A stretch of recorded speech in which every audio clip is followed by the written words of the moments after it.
Ano ang kalagayan ng iyong katawan ngayon? Meron kang? Sakit. Okay. Marami ho ako napansin. Maraming hindi nagsalita, hindi nagbuka ng bibig. In other words, hindi po umamin. At yun pong hindi nagbuka ng bibig at hindi umamin, huwag kayong magulat ha, hindi na rin po gagaling. Oops, hindi pa ako tapos. Habang buhay. Okay, alam niyo kung bakit?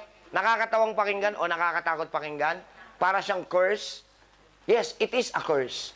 Because it is written in God's Word. Sige nga, baliin nyo. Sige, paano nyo babaliin? Salita ng Diyos yun. Ang linaw-linaw ng salita ng Diyos. The first ever key to healing is acceptance and admission. Ang unang-unang susi sa kagalingan ay ang pagtanggap at pag-amin. Kung hindi mo tanggap na may sakit ka, walang doktor kahit espesyalista pa ang makakatulong sa iyong pagalingin ka. Kung hindi mo aaminin na ikaw ang may kagagawan niyang sakit mo ngayon, alangan namang ako. Darating ko lang. Hindi nga kita kilala eh. Naintindihan niya?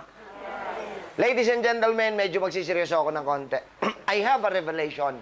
Meron akong revelation, ha? Gusto ko pakinggan mo para hindi masayang yung araw mo. This is it.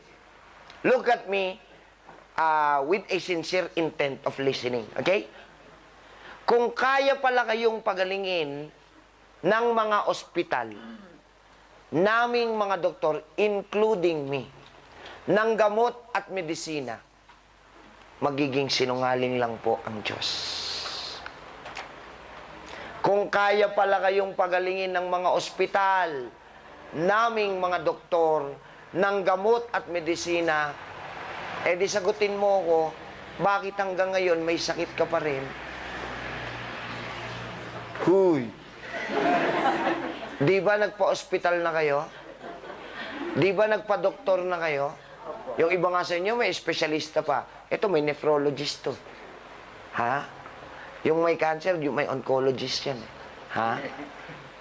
Di ba bumibili naman kayo at umiinom ng pinakamamahalin at mabibisang gamot? And how come you are still sick? The right answer is this. Simply because healing will only come from God. Period. And not unless you realize and accept that wholeheartedly, you will never ever experience healing for the rest of your lives. Ngayon, sasabihin ko sa inyo yung totoo ha. Ngayon, ang nararanasan nyo, ang tawag dyan, lunas, relief, remedy, control, therapeutic, but not yet healing. Kasi ang healing galing lang sa Diyos. But the problem is this. How can the Lord release His grace of healing to someone who's not admitting? Paano ipagkakaloob ng Panginoon ang kagalingan sa isang taong wala namang kinaamin na kasalanan sa sariling katawan? Ha? Ang dami niyong sinisisi. Ang dami niyong tinuturong iba, imbis na aminin sa Panginoon, Lord, kaya ako nagkasakit, napabayaan ko, hindi ko minahal, naabuso ko ang katawan na ipinagkatiwala mo lang sa akin. Tapos! Kailan ka umamin?